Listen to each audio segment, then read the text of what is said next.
This next one is a seated light ankle mobilization without weight on my ankle, so it's pretty low as far as threatening or painful. Foot on a towel or just my foot resting in my sock on a smooth floor. I'm going to let my foot slide out away from me as far as I can. You see I kind of sat towards the edge of my seat. And as I slide out, I'll get to a point where my toe can't touch the floor.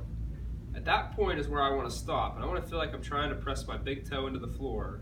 And a lot of times you'll feel pulling on the top of the ankle. And I'll have you hold that for about 5 seconds. Now from there, I'm going to slide straight back. And a key with this slide is that a lot of people, as they slide back, they want to let this turn kind of happen. You want to make sure that foot stays straight. And as you come back under, you'll get to a point where your heel just starts to raise up off the floor a little. At that point, you're going to raise up onto your toe as high as you can and come down slow. And you'll push that ankle down to get a little bit of a stretch. Ideally, this would pull in the back of my ankle. Some people with impingement will feel it in the front, and I would encourage those people not to push as hard into that motion, because ideally we want to get you to feel more of a tension in the back as opposed to pressure in the front.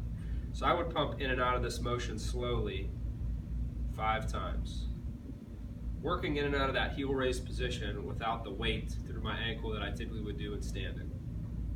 So after I would do 5, same thing, I would slide slowly back out as far as I can, keeping my big toe in contact with the ground.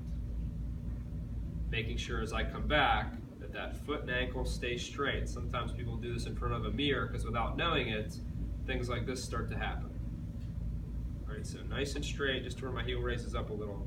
Now, if it hurts you to do this up and down, some patients I don't have them do that at first if it's painful. I just have them kind of slide here and hold, and slide here and hold. So if you do have any discomfort, your goal is to stay in a range of motion that is pain-free.